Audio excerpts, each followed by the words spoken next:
नमस्कार दोस्तों, मैं अनुज पटेल जेनटेक्स एकेडमी के अपने यूट्यूब चैनल में आप सबका स्वागत और अभिनंदन करता हूं। बड़ों को प्रणाम, छोटों को नमस्कार। एक बात याद रखना बच्चा, अगर हम चीज़ों को कंटिन्यू करते हैं तो कहीं ना कहीं सक्सेस मिले ना मिले लेकिन एक तजुर्बा जरूर मिलता है।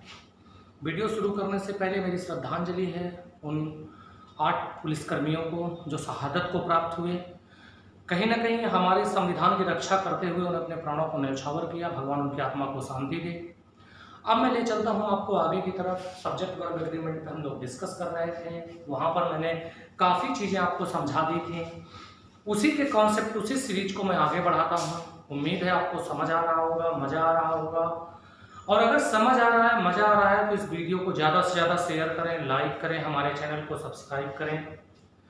तो बच्चा यहाँ पे मुद्दे की तरफ मैं ले चलता हूँ। जैसे कि मैंने आपको सब्जेक्ट वर्ब एग्रीमेंट में कुछ बातें बताई, उनमें से कुछ बातें समझाने की कोशिश मैं आज करता हूँ। आज मैं बात करता हूँ कुछ ऐसे कलेक्टिव नाउन है जो अपने आप में प्लूरल की तरह इस्तेमाल होते हैं, जैसे द मेजॉरिटी ऑफ, या केवल मेजॉरिटी हो सकता है, जैसे द माइनॉरिटी ऑफ,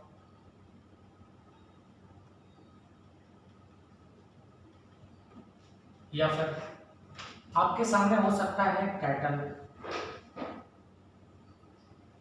या पब्लिक, पीपल, पुलिस। सबसे ज्यादा हमें कंफ्यूज पुलिस करता है। एक कलेक्टिव नाउन है जिसे हम लोग जनरली तौर पे समझ नहीं पाते। इसके बाद में बच्चों जैसे poultry, military, gentry, infantry, gentry, clarity,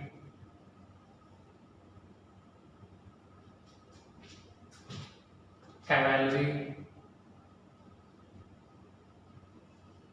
तो ये जो वर्ड है majority of, minority of, cattle, public, people, police, poultry, military, gentry, infantry, dysentery, clarity, ये जो वर्ड है ये अपने आप में कलेक्टिव नाउन्स हैं।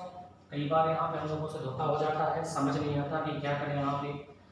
अगला वर्ड कैवेलरी है, यहाँ पे वर्मिन है, आपका इलेक्टोरेट है आपके सामने। तो ये जो वर्ड होता है बच्चा, एक्सेट्रा, ये वर्ड क्या होते हैं, अपने आप में कलेक्टिव नाउन होते हैं। और ये ऐसे कलेक्टिव नाउन होते हैं जिन्हें आमतौर पर प्लूरल में यूज किया जाता है, प्लूरल की तरह यूज किया जाता है। आपको जान करके हैरानी होगी कि अभी तक जो हम सब्जेक्ट या डूअर जो भी पढ़ रहे थे, ये दो ही लोग हो सकते हैं, या तो नाउन हो सकता है या तो प्रोनाउन हो सकता है, या फिर इनके समकक्ष जो वर्ड होगा। नाउन प्रोनाउन के समकक्ष, नाउन प्रोनाउन के समकक्ष जो आता है उनमें से जैसे आपका जेरंड आता है। आप सबको पता है कि वर्ब की आईएनजी फॉर्म जो नाउन का काम करे उसे जेरंड कहते हैं। इसके बाद में इन्फिनेटिव आता है। इन्फिनेटिव में वर्ब की फर्स्ट फॉर्म जिसके पहले टू लगा होता है, कोई जरूरी नहीं होता है, आमतौर पे टू का ही यूज किया गया था इन्फिनेटिव में, बेयर इन्फिनेटिव में टू का यूज नहीं होता। तो ये भी एक नाउन के समकक्ष वैल्यू रखता है बच्चा। इसके बाद में जैसे क्लॉज है, क्लॉज जिसमें अपना सब्जेक्ट और अपना प्रेडिकेट होता है उसे हम क्लॉज कहते हैं। सब्जेक्ट के समकक्ष वैल्यू कुछ एडजेक्टिव्स रखते हैं, कुछ एडजेक्टिव्स के पहले अगर हम द लगा दें तो वो एडजेक्टिव्स एडजेक्टिव नहीं रह जाते, वो अपने आप में प्लूरल काउंटेबल नाउन बन जाते हैं। मैं आज इस बात पे मुद्दे पर चर्चा जरूर करूंगा। तो मेरे बच्चों, सब्जेक्ट के नाम पर या तो आपका नाउन होता है या तो प्रोनाउन होता है। यहाँ पे जितने वर्ड मैंने लिखे हैं ये सारे के सारे नाउन हैं, और अगर ये नाउन है तो कभी ना कभी कुछ हालात हमारे तुम्हारे सामने ऐसे जरूर आ जाएंगे कि इन्हें बताओ सब्जेक्ट यूज किया गया होगा, जरूर ऐसा आएगा। तो इस तरह के सब्जेक्ट जब भी आपके सामने आएंगे तो आपकी वर्ब सिंगुलर नहीं प्लूरल होगी, थोड़ा ध्यान देना। हाँ, ये टीम ऑफ अगर लिखा है या इनके पहले कुछ एक यूनिट वर्ड लिखा है जो इनको यूनिट कर रहा हो तो जरूर वहां पे यूनाइट कर रहा हो तो जरूर वहां पे हम सिंगुलर वर्ब लगाने की सोचेंगे। आमतौर पे हम इनके साथ प्लूरल वर्ब का यूज ही किया करते हैं। देखते हैं, समझते हैं और समझने की कोशिश करते हैं। और हाँ, कई बच्चे सोचेंगे सर हम इनको याद कैसे रखें, तो याद रखने का बड़ा अच्छा तरीका है जय जवान जय किसान। जय जवान जय किसान, इसमें से जैसे देखा जाए तो किसान से रिलेटेड मैं कुछ चीजें समझा देता हूँ आपको। जैसे कि यहाँ पे कहीं पिजेंट्री लिखा, जैसे कि ये लिखा है, पिजेंट्री होता है किसान मजदूर बेटा। ये मुर्गी पालन करता है, ये मवेशी पालन करता है, और पता है इतनी सब मेहनत करता है, इसके बावजूद ये जो किसान होता है इसको सज्जन समझते हैं। हम समझते हैं, हमारी जो मीडिया है ये बोलती भोली भाली जनता, तो ये भोली भाली जनता हमारे किसान है। तो ये भोली भाली जनता, तो भोली भाली जनता मतलब पब्लिक और पीपल हो गई इस तरीके से। और यहाँ पे जेंट्री माने सभ्य लोगों का दल होता है, जेंटल लोगों का ग्रुप होता है, जेंट्री उसी से बना है ये वर्ड। तो ये वर्ड आप आसानी से लर्न करने का आपके सामने तरीका है। इतनी बेचारे मेहनत करते हैं और मेहनत करने के बावजूद इन्हें कुछ लोग लूट लेते हैं। जैसे कि वर्मिंग, वर्मिंग होता है फसल को नुकसान पहुंचाने वाला कीड़ा, जो कीड़ा लग जाता है फसल में, गेहूं में, अनाज में, उसे वर्मिंग बुलाते हैं।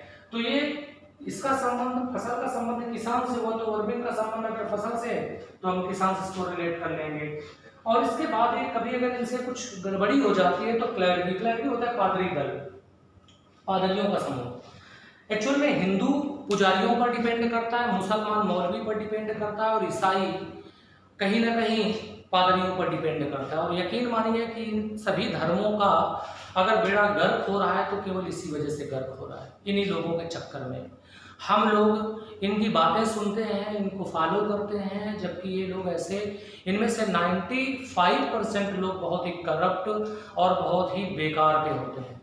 ये लच्छेदार बातें बनाते हैं और भोली भाली जनता को फंसा लेते हैं। तो कहीं ना कहीं ये वर्ड आपके भोली भाली जनता से ही रिलेटेड वर्ड है। अब अगर मैं जवान की बात करता हूँ तो जवान आपके सामने सारे के सारे हैं, पुलिस जवान जिनके मैंने श्रद्धांजलि दी शुरुआत में। इसके बाद में मिलिट्री, इन्फेंट्री, ये पैदल सेना होती है, इन्फेंट्री, मिलिट्री, और कैवलरी घुड़सवार सेना होती है बच्चा। तो ये जवान हो गए। और अगर आप देखें तो भारत एक कृषि प्रधान देश है, जो मेजॉरिटी यहाँ पर है वो किसानों की है। तो फिर वही कहानी आ गई, वर्ड को याद करने में ज्यादा माथापच्ची नहीं हो रही है। इसके बाद में माइनॉरिटी अल्पसंख्यकों की बात हम करते हैं तो इस तरीके से माइनॉरिटी अल्पसंख्यक, जो अगर किसान मेजॉरिटी है तो बचे हुए सारे माइनॉरिटी है, तो इसके एंटरनीम हो जाएंगे।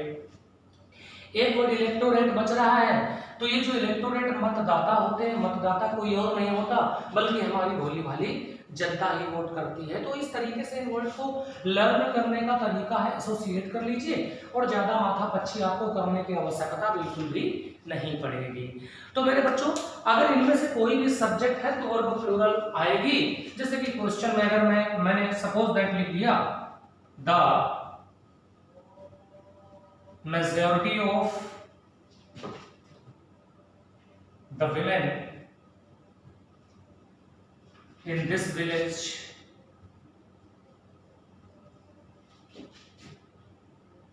are very strong, they are very financially strong। तो the majority of the women, यहाँ मेजॉरिटी एक्चुअल में मैंने बोला, मैं बार बार एक बात बोल रहा हूँ, प्रैक्टिकली समझाने की कोशिश कर रहा हूँ कि बच्चा जो प्रीपोजिशन होता है, प्रीपोजिशन के बाद उस वर्ड का ऑब्जेक्ट होता है, तो ये विमेन ऑब्जेक्ट है। इन दिस विलेज में इन प्रीपोजिशन है तो विलेज ऑब्जेक्ट हो जाएगा बच्चा।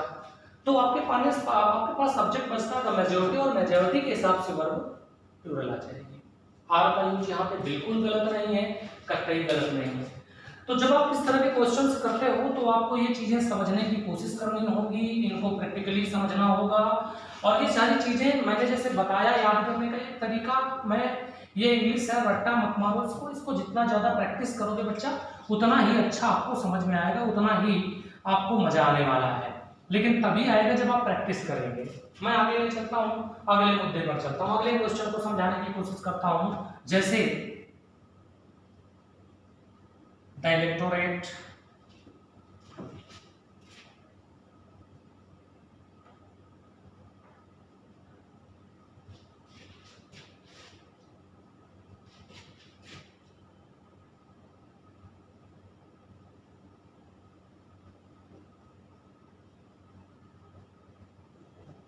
अब एक क्वेश्चन आता है कि the electorate space decided to root out the present government. अब बच्चा यहाँ पे इलेक्टोरेट के हिसाब से वर्ब अगर आती है तो चूंकि डिसाइडेड वर्ब की थर्ड फॉर्म है और वर्ब की थर्ड फॉर्म परफेक्ट टेंस में या तो पैसिव वॉइस में या कुछ कंडीशंस में यूज होती है। अगर मैं यहाँ पे आपको हिंट के तौर पे वर्ब देता, मैं देता हैज या है, तो मेरे प्यारे बच्चों आप क्या चुन के आते हैं? आप वही वर्ब चुन के आते हैं जो वर्ब प्लूरल है, और प्लूरल वर्ब में यस का यूज नहीं होता। हैज और हैव में एक ऐसी वर्ब फाइंड आउट करो जिसमें यस लगा है, और जिसमें यस नहीं लगा तो एक वर्ब में यस लगा यानी ये सिंगुलर है, जिसमें नहीं लगा वो प्लूरल है। इसका मतलब यहाँ पे ये ऑप्शन सही होगा। तो इस तरीके के क्वेश्चंस में थोड़ा सा आपको सावधान रहना होगा। जैसे अगला क्वेश्चन दिखाता हूं,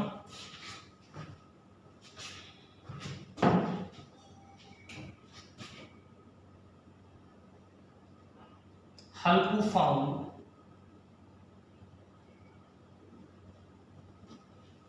some cattle grazing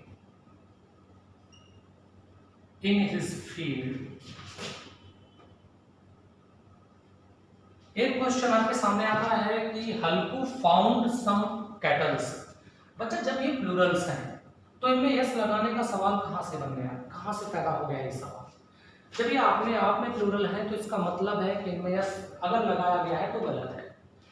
मैं ये भी बताना चाहता हूं यहाँ पे कि इनमें कई बार इस तरीके का क्वेश्चन भी रख दिया जाता है, तो यहाँ पे ये क्वेश्चन आपके कैटल्स यहाँ पे एस के साथ नहीं, एस के बिना, एस के बिना प्रयोग किया जाएगा। तो यहाँ पे Halku found some cattle grazing in his field. अगले क्वेश्चन की तरफ मैं आपको ले चलता हूं।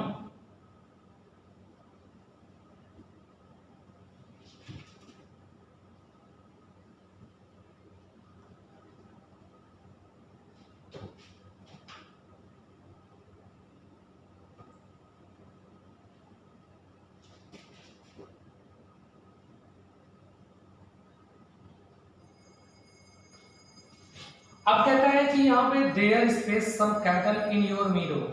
चारागाह की बात मैं कर रहा हूँ, पास्चर की मैं बात कर रहा हूँ। इस क्वेश्चन के अंदर देयर लिखा हुआ है मेरे बच्चों।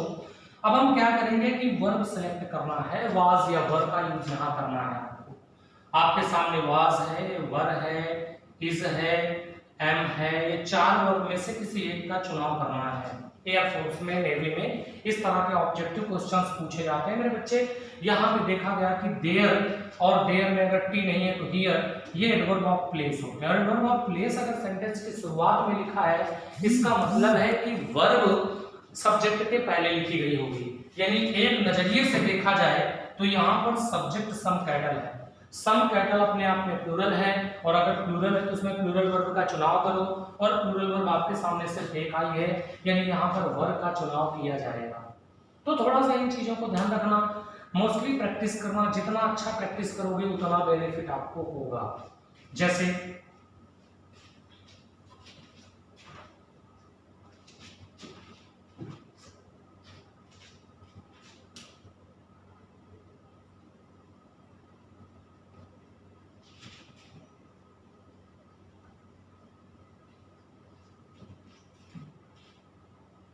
अब यहाँ पे क्वेश्चन कह रहा है कि the police space arrived yet.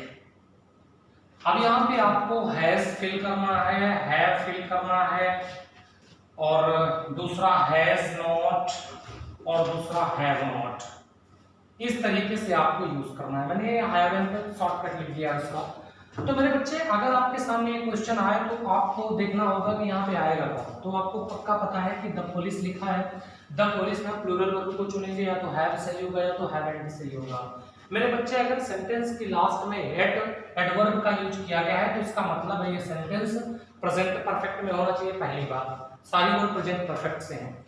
दूसरी बात ये कि अगर सेंटेंस में एट लिखा है लास्ट में तो सेंटेंस या तो निगेटिव होना चाहिए या इंटेरोगेटिव होना चाहिए। और मेरे बच्चे अगर ये इंटेरोगेटिव होना होगा तो हेल्पिंग वर्ब यहाँ आती, यहाँ बिल्कुल ना आती। इसका ये मतलब हुआ कि सेंटेंस नेगेटिव होगा, और अगर नेगेटिव होगा तो हम यहाँ पे हैव एंड को चुन करके आएंगे। मैंने जो बात हेड का एक्सप्लेनेशन दिया है उसको ध्यान से सुनिएगा, क्योंकि ये टाइम एंड टेंस के आधार पे आपको बड़ा काम आने वाला है। उम्मीद है ये जो कॉन्सेप्ट आपको मैंने बताया है पूरी तरह से समझ में आ गया होगा। आगे ले चलता हूँ आपको दूसरे कॉन्सेप्ट की तरफ, दूसरे लॉजिक की तरफ। लेकिन बच्चा प्रैक्टिस जरूर करना, बिना प्रैक्टिस के कुछ नहीं होने वाला है। आपको लगेगा आपको इंग्लिश बहुत आती है, लेकिन जब आप क्वेश्चंस लगाओगे तो क्वेश्चन फिर नहीं लग पाते। प्रैक्टिस जितनी अच्छी करोगे उतना बेहतर है, सबको पता है, मुझे बार बार इस बात को रिपीट नहीं करना चाहिए। आता हूं अगले मुद्दे की तरफ, अगले पॉइंट की तरफ। अगला पॉइंट आपके सामने ये है कि नाम है किसी का, कोई भी नाम है आपके सामने,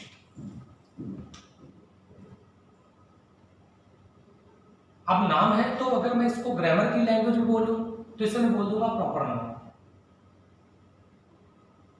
प्रॉपर नाउन। अब मेरे बच्चे प्रॉपर नाउन हमेशा सिंगुलर होता है, ये कभी प्लूरल नहीं होता। अब जैसे सपोज दैट मैंने लिख दिया the measles are curable disease, ये क्वेश्चन है। मानता हूं कि आपको मीजल्स की जानकारी नहीं है, बहुत लोगों को नहीं पता कि मीजल्स क्या है, लेकिन अकल के दुश्मनों लास्ट में क्या लिखा हुआ है, क्यूरेबल डिजीज। इसका ये मतलब हुआ कि ये एक बीमारी है। बच्चा यहाँ पे मीजल्स एक बीमारी का नाम है, यदि ये प्रॉपर नाउन है, देखने में प्लूरल लग रहा है एस की वजह से, लेकिन मेरे प्यारे बच्चे यहाँ पे इज का यूज होगा, है ना। अगर मैं कहता हूं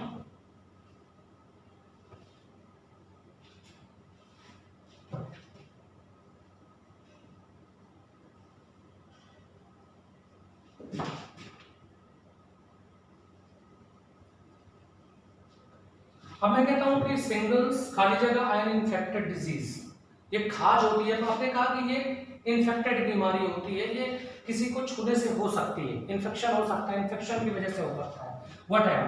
तो सिंगल्स एक बीमारी का नाम है बच्चा, इसका प्रयोग हो जाएगा। अब अगर मैं एग्जांपल नंबर अगला कोई देखता हूं, सपोज दैट मैंने यहाँ पे एग्जांपल नंबर तीसरा ले लिया, मैं कहता हूं the Arabian Nights a very interesting book।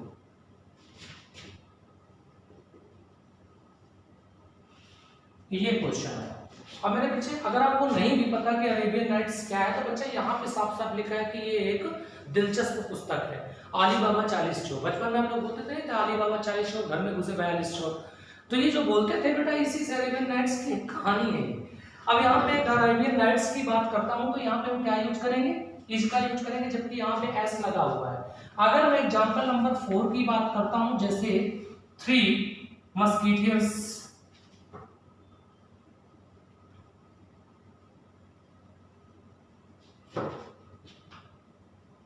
Is a worth reading book. अब मेरे बच्चे यहां पे देख सकते हैं कि जो 3 मस्कीटियर्स है, ये एक 1700 के दशक में एक सेना की टुकड़ी को मस्कीटियर्स बोलते थे हम लोग। तो 3 मस्कीटियर्स ये किताब का नाम है बच्चा, यहाँ पे इसका प्रयोग किया जाएगा। हॉलीवुड में इस पर एक मूवी भी है, आपकी बड़ी सुपर डुपर हिट मूवी है। तो यहाँ पे द मीजल्स है, सिंगल्स है, द अरेबियन नाइट्स है। सपोज दैट मैंने एग्जांपल नंबर 5 ले लिया मैं एग्जांपल नंबर 5 यहाँ पे लिखता हूँ नीचे, और उम्मीद है कि ये दिख रहा होगा। अब यहाँ पे एग्जांपल नंबर 5 को अगर देखा जाए तो एग्जांपल नंबर 5 में क्या है, जैसे कि सपोज दैट मैंने दूसरा कोई एग्जांपल ले लिया, the United states.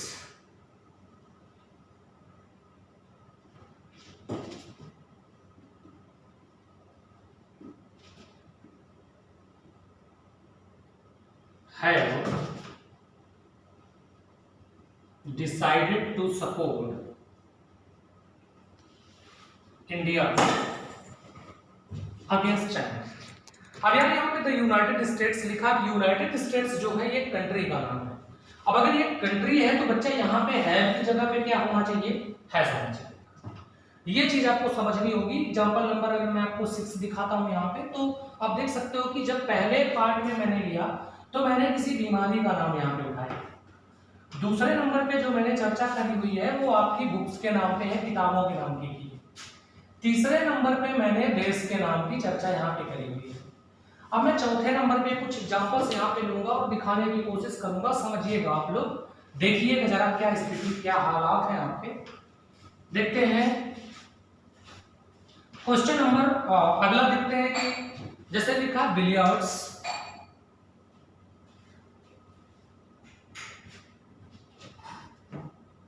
is an expensive game.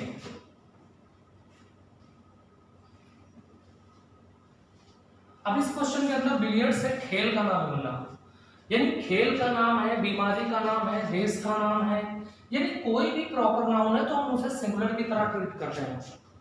अगले कॉन्सेप्ट में अगर इसी में मैं अगले लॉजिक की तरफ आपको ले चलता हूं, तो जैसे मैंने कह दिया फिजिक्स,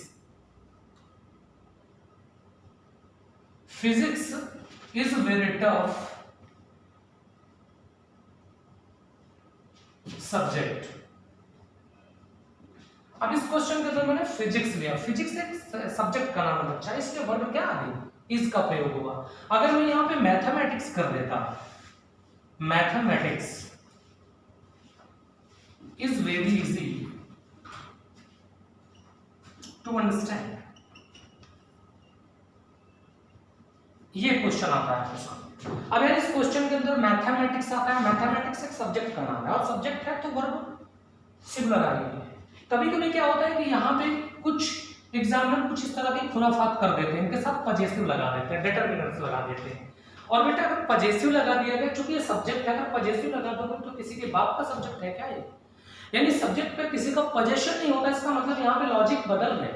माई फिजिक्स, मेरी भौतिक, मेरी जो स्थितियां, मेरा फिजिकल जो चीजें हैं, यहाँ पे आर का यूज हो जाएगा, और मैथमेटिक्स में यहाँ पे आर का यूज हो जाएगा। वर्ब बदल सकती है अगर इनके पहले डिटरमिनर मैंने लगा दिया तो। एक क्वेश्चन देता हूं और आप टाइम लीजिए और उसको करके बताइए मुझे जरा। अगर मैंने आपके सामने लिख दिया, ये दो क्वेश्चन है, पहला question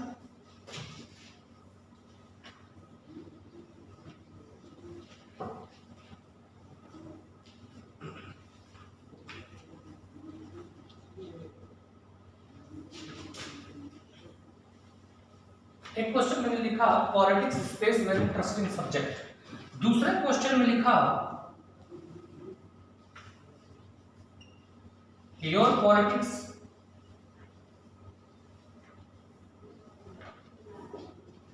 dirty for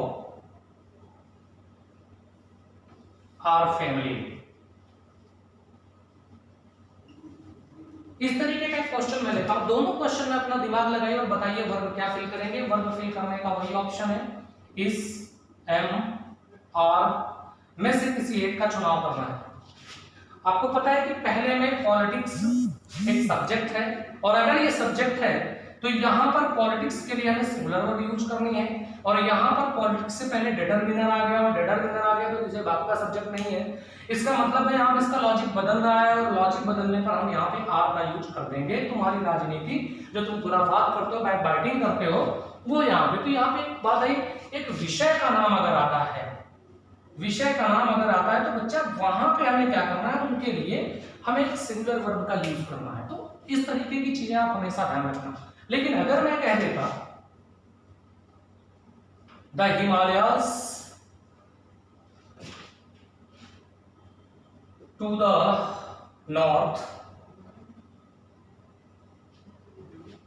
of India, ये क्वेश्चन आपके सामने अगर आ जाए तो हिमालयाज आपके हिसाब से पर्वत है, बट ये पर्वत श्रृंखला, ये कलेक्टिव नाउन, और ऐसे में मेरे प्यारे बच्चे हिमालयाज है, विंध्याज है, इनके साथ में आप क्या फील करेंगे पहले आप बताएंगे, इसके बाद मैं इसका एक्सप्लेनेशन दूंगा। और चलो देखते हैं, सही चेक कर लीजिए कितने लोगों का आंसर सही था। आर का यूज यहाँ पे किया जाएगा। तो मेरे बच्चे यहाँ पे ये चीजें आपको समझनी होगी। The Himalayas are to the north of India. तो बच्चा ये प्रॉपर नाउन अगर आपके सामने कहीं सब्जेक्ट के तौर पे नजर आ जाते हैं, देखने में बेशक प्लूरल क्यों ना हो, लेकिन हम इन्हें सिंगुलर की तरह यूज करेंगे। लेकिन इस एक्सेप्शन में, हमें इस एक्सेप्शन की कड़ी में, अपवाद की कड़ी में हमें कुछ चीजें देखने को मिलती हैं, और उन चीजों में जैसे कि हमें पर्वत श्रृंखला का नाम यहाँ पे देखने को मिला, जो कि है तो एक नाम, बट उनके साथ हम लोगों ने एक प्लूरल वर्ब का इस्तेमाल किया है।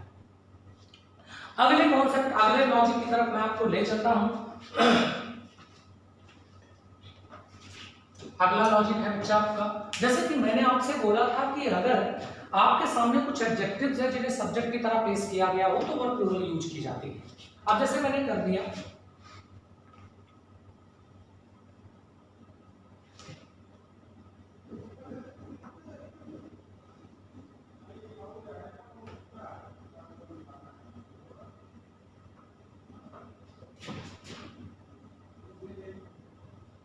ये क्वेश्चन मैंने आपके सामने रख दिया, बोला भैया ये क्वेश्चन सही करो यार। और लिखा है वर्ब, ऑनेस्ट यहाँ पे सब्जेक्ट लिखा है। मेरे बच्चे ऑनेस्ट एक एडजेक्टिव होता है, सब्जेक्ट नहीं हो सकता।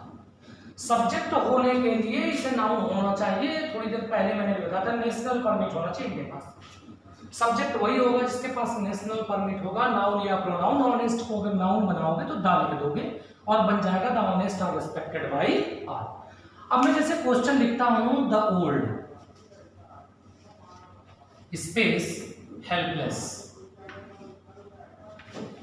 अब ये क्वेश्चन मैं आपके सामने रख देता हूं। बच्चा ओल्ड अपने आप में एक एडजेक्टिव है। एडजेक्टिव कभी आर्टिकल को सपोर्ट नहीं करता अकेले जब तक उसके साथ कोई नाउन ना हो। इसका मतलब है कि ये है तो एडजेक्टिव, बस इस सेंटेंस में ये नाउन का काम कर रहा है। और ऐसे में अगर एडजेक्टिव के पहले दा लगा है तो वो नाउन का काम करेगा। और नाउन का काम किस तरीके का करेगा? प्लूरल नाउन का काम करेगा।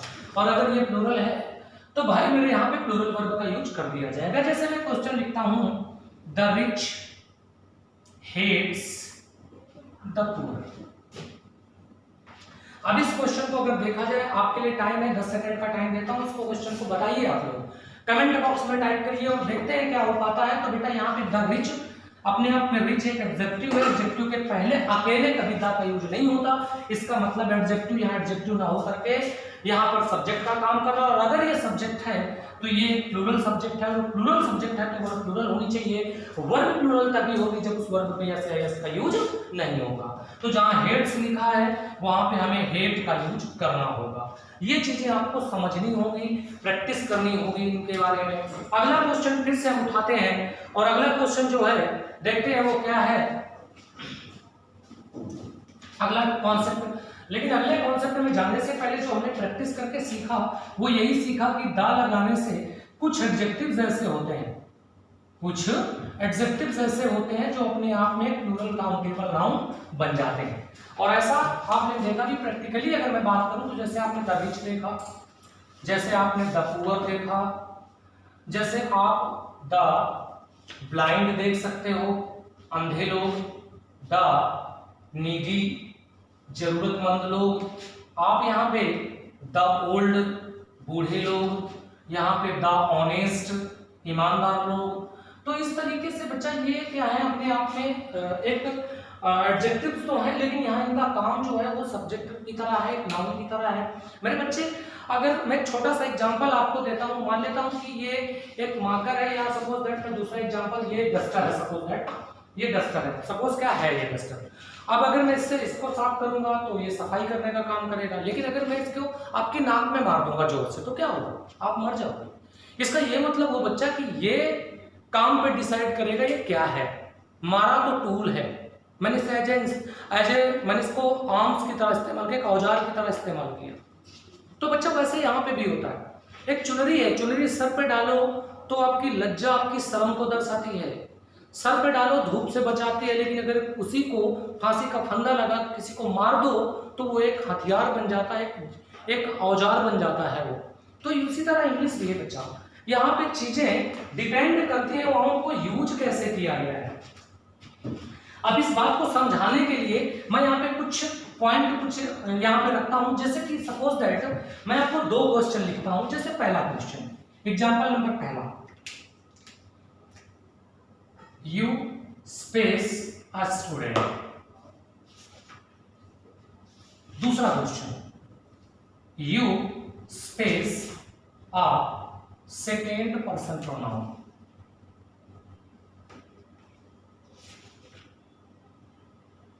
Second person pronoun. अगला क्वेश्चन तीसरा नंबर, आई अ वाउल। 4 नंबर, आई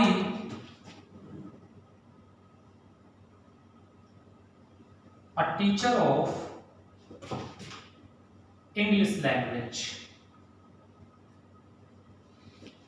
ये क्वेश्चन मैंने आपके सामने रखे और मैं आप पे छोड़ता हूं, आप पे भरोसा करता हूं भैया जवाब दो। पहले वाले क्वेश्चन में क्या आएगा? आर आएगा।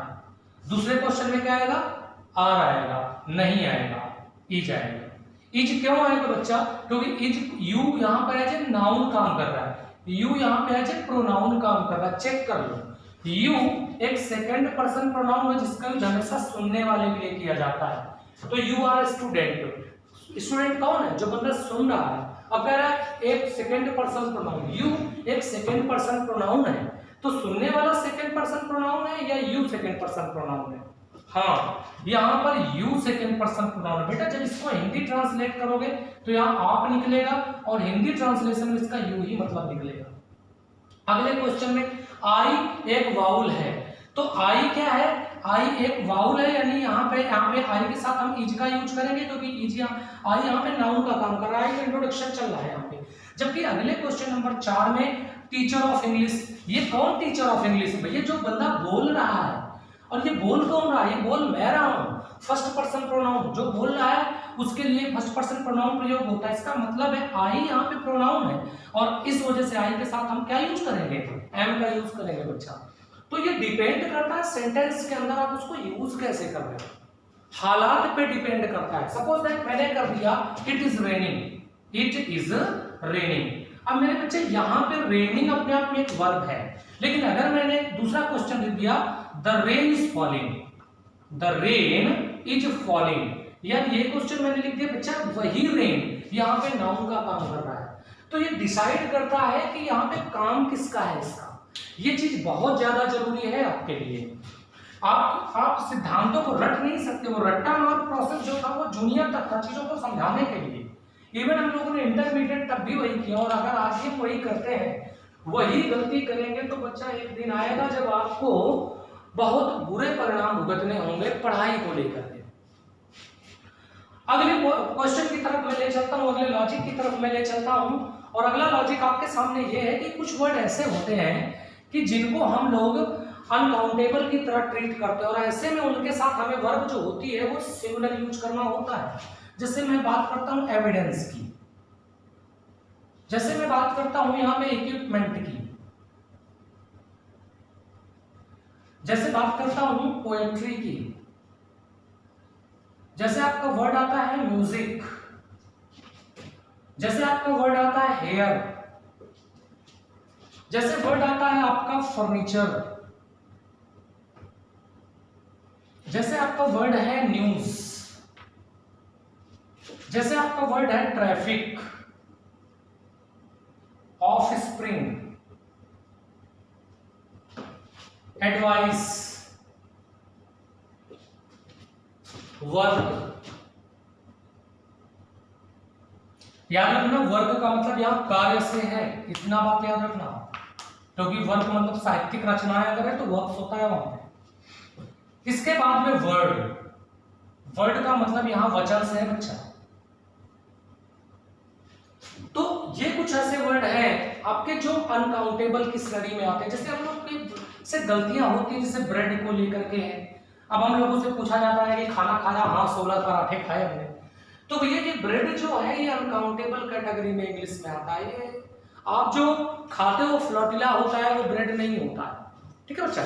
तो यहाँ पे वर्क है, वर्ड है, ब्रेड है। अब इस तरीके के जितने भी अनकाउंटेबल नाउन की कैटेगरी में आते हैं, मैं आपको अगर लॉजिकली समझाऊं तो जैसे मटेरियल नाउन आपका है और अब्स्ट्रैक्ट नाउन है।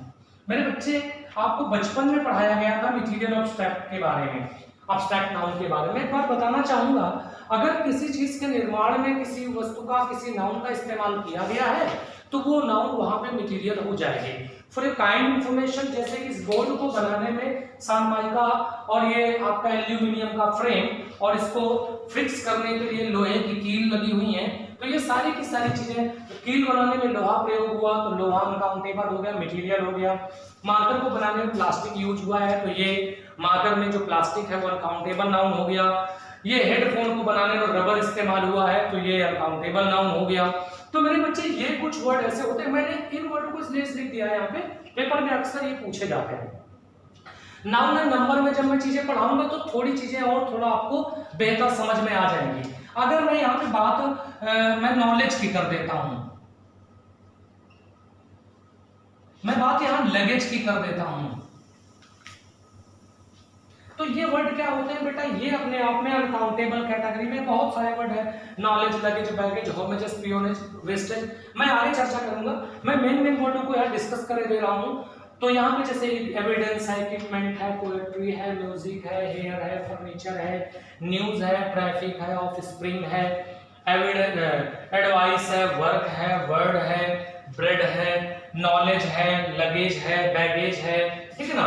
तो इस तरीके के वर्ड जो होते हैं ये अपने आप में एक अनकाउंटेबल की श्रेणी में रखे जाते हैं। अतः इनके साथ हमें वर्ब को क्या करना होता है, सिंगुलर की तरह इस्तेमाल करना होता है, ना कि प्लूरल की तरह। ये अनकाउंटेबल है, और अगर ये अनकाउंटेबल है तो क्वेश्चन तीन तरीके से बन सकता है। पहला, अगर ये अनकाउंटेबल है तो इनके साथ में आर्टिकल ए और एन बिल्कुल नहीं यूज होना चाहिए। दा का यूज भी बहुत ही सोच समझ के करना है, ये ध्यान रखना।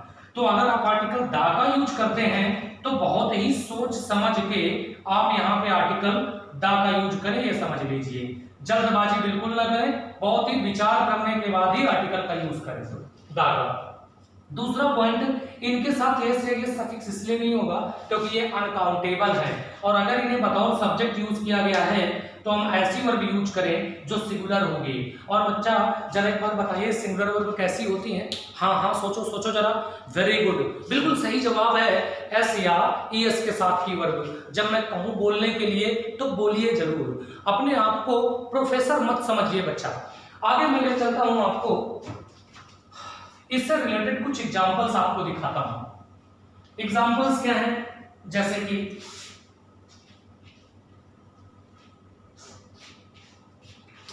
पहला क्वेश्चन है, योर हेयर आर ब्लैक। ये क्वेश्चन है। अब मेरे बच्चे आपको पता है कि हेयर्स जो हैं ये ब्लैक है।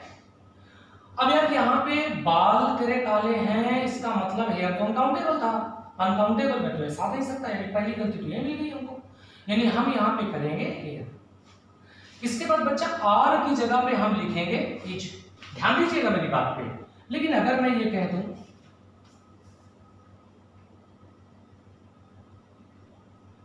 There are 2 white hairs on your chin, आपकी ठुड्डी में 2 बाल सफेद हैं, यानी जो बाल सफेद हैं वो काउंट में है, यानी बस 1 2, तो ये काउंट हो गए। कई बार हम लोगों में गलत फहमी होती है, काउंटेबल, अनकाउंटेबल और एक नॉन काउंटेबल होता है, काउंटलेस, सॉरी। तो जो अनकाउंटेबल होता है वो चीज अलग है, काउंटलेस वो चीज होती है जो ज्यादा है। काउंटेबल है लेकिन इतनी ज्यादा है कि हम उसे गिन नहीं सकते, टाइम ज्यादा लगेगा, टाइम टेकिंग प्रोसीजर है, तो वो काउंटलेस होते हैं, वो अनकाउंटेबल नहीं होते। थोड़ा इस कॉन्सेप्ट को समझिएगा। तो यहाँ पे जो बाल है वो काउंटेबल है, भाई ऐसे तो नहीं गिन पाओगे, काउंटलेस है। लेकिन अगर मेरी चिन पे, मेरी चिन ये होती है ये, अब मैं कहता हूँ मेरी चिन पे 2 बाल व्हाइट है, तो बच्चा आप यहाँ पे काउंट कर लोगे 1 और 2, ऐसे करके काउंट कर लोगे, तो ये काउंटेबल की श्रेणी में आ जाएगा। और इसीलिए यहाँ पर वर्ब भी सही है और यहाँ पर हेयर्स भी सही है। थोड़ा सा सतर्क रहना, बाल जहां पर होने चाहिए और जैसे होने चाहिए, अगर वहां पर वैसे बाल है तो वो अनकाउंटेबल है। जहां बाल नहीं होने चाहिए, जैसे आप खाना खा रहे हो, रोटी में 2 बाल निकल आए, तो क्या बाल रोटी में होने चाहिए? नहीं होने चाहिए। आप यहां लिख सकते हो देयर आर 2 व्हाइट हेयर्स या देयर आर 2 हेयर्स, वहां हेयर्स लिखा जाएगा। दाढ़ी में बाल काले होने चाहिए लेकिन ये सफेद हुए, तो ये नहीं होने चाहिए, यानी हम यहां बोलेंगे 2 white hairs.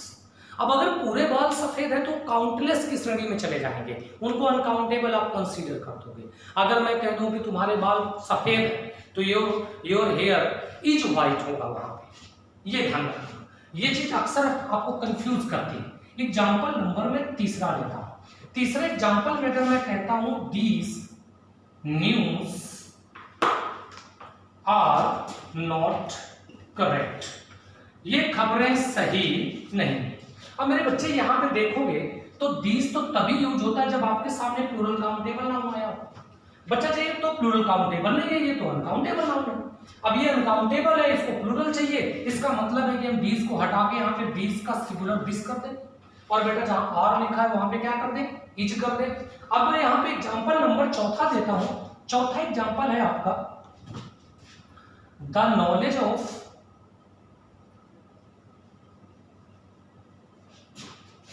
at least 2 languages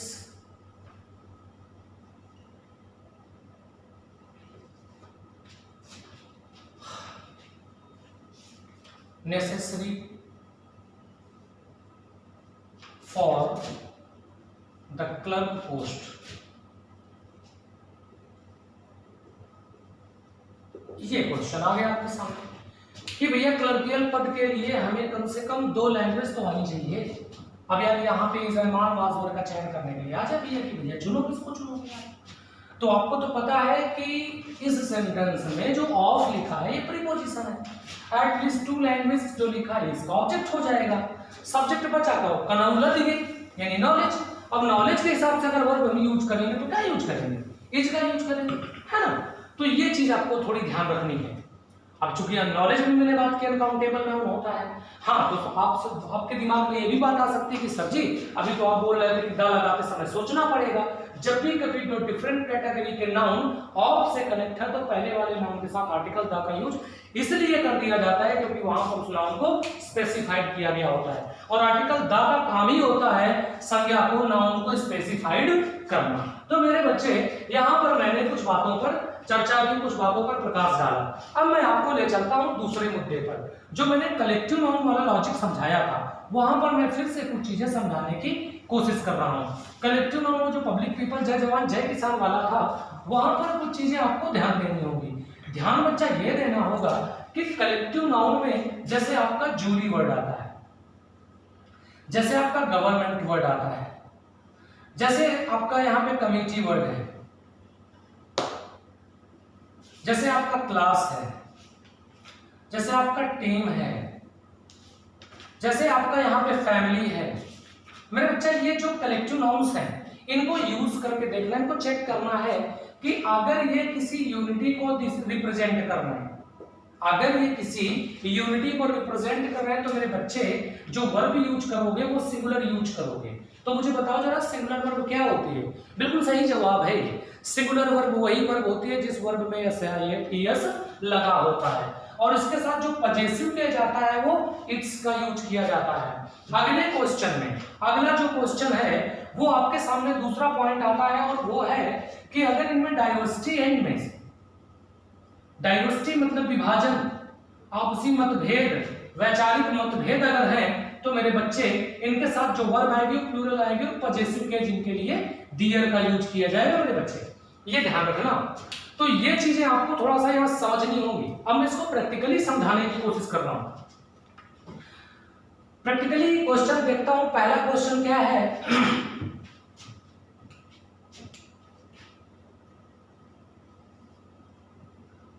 the government, जब भी किसी सम्मानित पद की बात होती है तो पहला अक्षर कैपिटल लिखा जाता है, ये बात हमेशा ध्यान रखना। तो the government decided to open the lockdown. ये क्वेश्चन आता है आपके सामने। अब गवर्नमेंट अगर किसी डिसीजन को लेगी तो जाहिर सी बात है सबको एकजुट होना पड़ेगा, एक मत होना पड़ेगा, हैज का यूज किया जाएगा। लेकिन अगर मैं अगला क्वेश्चन लेता हूं, जैसे लिखता हूं the jury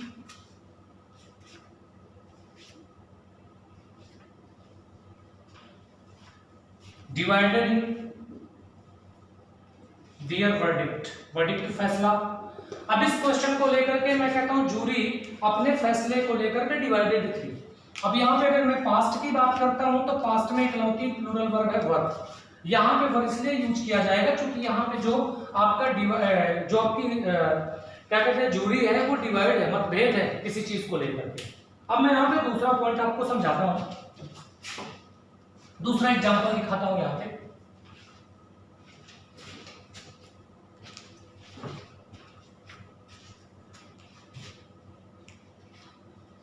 The audience came and said,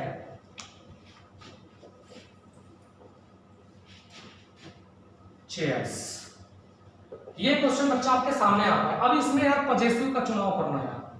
मेरे बच्चे यहाँ पे ऑडियंस है, श्रोतागण आए तो भीड़ में, ये केम वर्ब की सेकंड फॉर्म है, सब्जेक्ट वर्ब एग्रीमेंट पे शामिल नहीं होती। मैंने क्वेश्चन किया है आपसे, शर्त रखी है आप मुझे वो प्राइमरी ऑक्सिलरी वर्ब बताइए जो सब्जेक्ट वर्ब में हिस्सा, सब्जेक्ट वर्ब एग्रीमेंट में हिस्सा नहीं लेती। कंडीशन ये है कि उन्हें प्राइमरी होना चाहिए, मॉडल या सेमी मॉडल नहीं होना चाहिए। कमेंट बॉक्स में जरूर लिखें, मैं देखता हूं कितने बच्चे वीडियो को गौर से सुनते हैं और अंत तक सुनते हैं। यहाँ पे the audience came and sat on space chairs, बेटा जब चेयर में बैठेगी ऑडियंस तो ऑडियंस बेटा बिखर जाएगी, अलग अलग हो जाएगी, और हम यहाँ पे डियर का यूज करके आएंगे। तो जिस बेस पर आप सब्जेक्ट का चुनाव करते हो उसी बेस पर आप, जिस बेस पे आप सब्जेक्ट के साथ वर्ब का चुनाव करते हो उसी बेस पर, उसी आधार पर आप लोगों को पजेसिव केस का चुनाव करना होगा। अभी मैंने एक बात बोली कि आखिर तक वीडियो कौन सुनता है, कौन देखता है, उसको बेनिफिट मिलता है। आपको याद होगा भारत और बांग्लादेश का मैच, जिसमें बांग्लादेश नागिन डांस करके बाहर काफी ट्रोल हुई थी।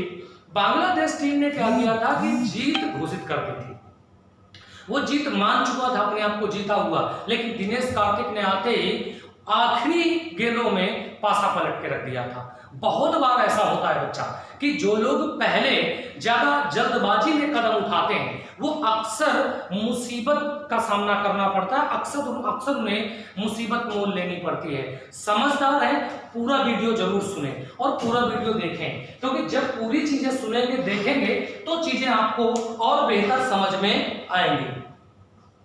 और वो ट्रॉफी मेरे सहायक क्या मेरे जो सर हैं उन्होंने निदास ट्रॉफी का नाम बताया, वो निदास ट्रॉफी थी। गौरव सर ने मुझे भी बताया कि ये निदास ट्रॉफी थी जिसमें दिनेश कार्तिक ने बेहतरीन परफॉर्मेंस दी थी।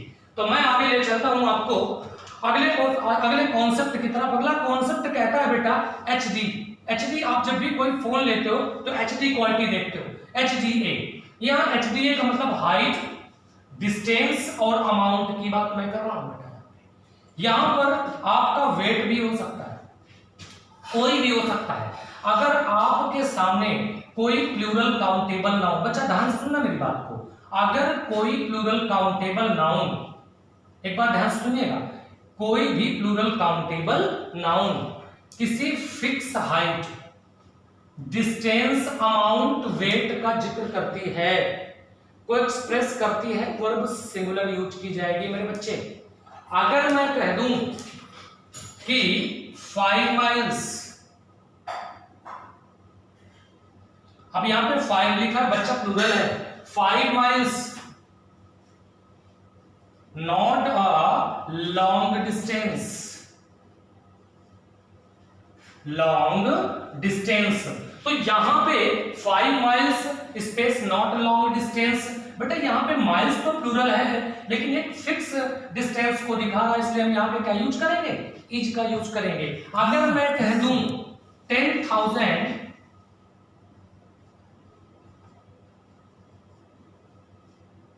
Rupees not a big amount to collect in a week. अब 10,000 रुपीज, 10,000 की रकम। नाउन एंड नंबर में काफी बच्चे कंफ्यूज होते हैं कि जब 10 लिखा तो थाउजेंड्स क्यों नहीं लिखा जा रहा है, क्योंकि बेटा ये संयुक्त एडजेक्टिव है, रुपीस के लिए प्रयोग हो रहा है, एडजेक्टिव कभी प्लूरल नहीं होता है। एसएस दो ही चीजों में आता है, या तो वर्ब में एसएस लगाओगे तो वर्ब सिंगुलर हो जाएगी, नाउन में एसएस लगाओगे तो नाउन प्लूरल हो जाएगा। तो यहाँ पे 10,000 rupees is not a big amount, क्योंकि यहाँ पे 10,000 की रकम एक निश्चित रकम के बारे में दिखा रहा है। तो जब भी कभी इस तरीके का क्वेश्चन आपके सामने आए तो थोड़ा सा सावधान रहिएगा, कई बार आप कंफ्यूजन का शिकार हो सकते हैं। अब जैसे मैं कह रहा हूं, दिखाता हूं आपको, जैसे लिखा है 20 lakh were spent in that flag, ये क्वेश्चन हो गया। अब यहाँ पे 20 lakh were spent in that flag, उस फ्लैग में 20 लाख खर्च किए गए। मेरे बच्चे यहाँ पे 20 लाख रुपए खर्च हुए, तो खर्च होने में क्या है, वो अलग अलग खर्च होंगे। तो यहाँ पे यूनिटी को नहीं, यहाँ पे डाइवर्सिटी को दिखाया गया है, इसलिए वर्ब यहाँ पे प्लूरल यूज की जाएगी। ध्यान रखना HDAW। अब यहाँ पे आप अपने तरीके से दिमाग फिट कर सकते हैं। मैंने HD कैटेगरी की आप फिल्में पसंद करते हैं, जैसे वीडियो शूटिंग है HD क्वालिटी में हो रही है, तो इस तरह की चीजें हैं आपके सामने। अगला पॉइंट आपके सामने आता है फिर से, और अगला पॉइंट ये है कि भैया कोई भी प्लूरल काउंटेबल नाउन हो, प्लूरल काउंटेबल नाउन हिंदी में बहुवचन संज्ञा को बुलाते हैं बच्चा, कोई भी प्लूरल काउंटेबल नाउन है, लेकिन अगर उसके पहले ए प्लस कोई यूनाइट वर्ड लिखा है तो आप ये समझ लीजिए उसे सिंगुलर वर्ब इस्तेमाल किया जाएगा। जैसे अभी अगर आपकी IQ तेज है, आपकी याददाश्त मजबूत है, तो अभी थोड़ी देर पहले मैंने पुलिस के लिए किस तरीके का वर्ब इस्तेमाल करने की सलाह दी थी, प्लूरल वर्ब। लेकिन अगर मैं कह दूं team of police space sent to that don's home, उस डॉन के घर में एक पुलिस टीम भेजी गई थी, एनकाउंटर की योजना थी जैसा कि आज तक के हिसाब से, तो एक टीम भेजी गई पुलिस की। अब पुलिस से पहले टीम शब्द इस्तेमाल किया गया, यूनिट वर्ड इस्तेमाल किया गया। बच्चे यहां पे हम वॉज का इस्तेमाल करेंगे क्योंकि यहां पे एक यूनिट वर्ड इस्तेमाल कर दिया गया है। ये चीज आपको ध्यान रखनी है। ये आपको इस तरीके के कॉन्सेप्ट भी बहुत सारे देखने को मिलेंगे। नाउन एंड नंबर आपका बहुत काम आने वाला है। अब अगले पॉइंट की तरफ मैं ले चलता हूं, अगले कॉन्सेप्ट की तरफ ले चलता हूं। ये ए यूनिट वाला काफी काम का आपका लॉजिक हो सकता है। कई बार बच्चा हम लोग धोखा खा जाते हैं ऑल को लेकर के या सम को लेकर के। ऑल के साथ में बच्चा वर्ब जो होती है वो सिंगुलर भी होती है और वर्ब प्लूरल भी होती है। अब वो कैसे होती है जरा देख लीजिए। थ्री इडियट्स मूवी के अंदर एक डायलॉग है, ऑल इज वेल। एक कहावत भी है, all is well if and is well. अंत भला तो सब भला। अब बेटा यहां पे ऑल का मतलब देखो, all as a noun use हुआ, एज ए प्रोनाउन यूज हुआ है, all as a pronoun use हुआ है। अब ऑल यहां रिप्रेजेंट कर रहा है आपकी फीलिंग्स को, आपकी एक्टिविटी को। लेकिन अगर मैं कह दूं all are well in my family, मेरे परिवार में सभी लोग दुरुस्त हैं, सही हैं। ऑल यहाँ पे मेरे मम्मी पापा भाई बहन पत्नी पति जो भी हैं उनके लिए इस्तेमाल हुआ। तो ऑल डिपेंड करता है यूज किसके लिए हुआ है। अब जैसे कहता है कि सम आर स्टूपिड, और दूसरे में लिखा है सम इज एडुलरेटेड। एडुलरेट माने मिलावटी होता है। अब यहां पर सम आर स्टूपिड जैसे लिखा है बच्चा। अब सम आर स्टूपिड और सम इज एडुलरेटेड, एक्चुअल में सम आर स्टूपिड, यहां सम जो डिपेंड कर रहा है ये पर्सन को दर्शा रहा है, पर्सन। अगर मैं कह दूं कि एक किसान के 6 लड़के थे, उसमें से कुछ नालायक थे, तो कितने कुछ लड़के, यहाँ पे सम स्टूडेंट उसके सन्स को दिखा रहा है। यहाँ पे कह दिया जाए कि मैंने 20 लीटर दूध खरीदा, उसमें से कुछ दूध मिलावटी था, तो यहाँ सम किसके लिए प्रयोग हुआ, दूध के लिए प्रयोग हुआ। तो ये डिपेंड, आर और सम ये डिपेंड करता है कि ये यूज किसके लिए हुआ है। ये चीज ध्यान रखना। एक कॉन्सेप्ट और थोड़ा ध्यान रखिएगा, अक्सर वो कंफ्यूज करेगा आपको, और वो ये है कि अगर किसी सब्जेक्ट के पहले जैसे आपका नथिंग बट लिखा है, नथिंग बट, तो ये आप समझ लीजिए नथिंग बट कोई सब्जेक्ट लिखा, तो बच्चा ये समझिएगा कि वर्ब आपकी सिंगुलर आएगी। यहां पे आपको कंफ्यूजन हो सकती है। आज के लिए इतना ही, हम लोग फिर मिलेंगे अगली क्लास में। इस समय देख रहे हैं आप लोग कि लगातार वीडियो पढ़ रहे हैं। अभी थोड़ी देर बाद क्लास शुरू होगी या गौरव सर आपको रीजनिंग के बारे में जानकारी देंगे, तो ज्यादा से ज्यादा वीडियोस को लाइक करिए, सब्सक्राइब करिए, और हमारे चैनल को सब्सक्राइब करने के बाद इस वीडियो को ज्यादा से ज्यादा शेयर करिए। आज के लिए इतना ही, फिर मिलता हूं। जय हिंद।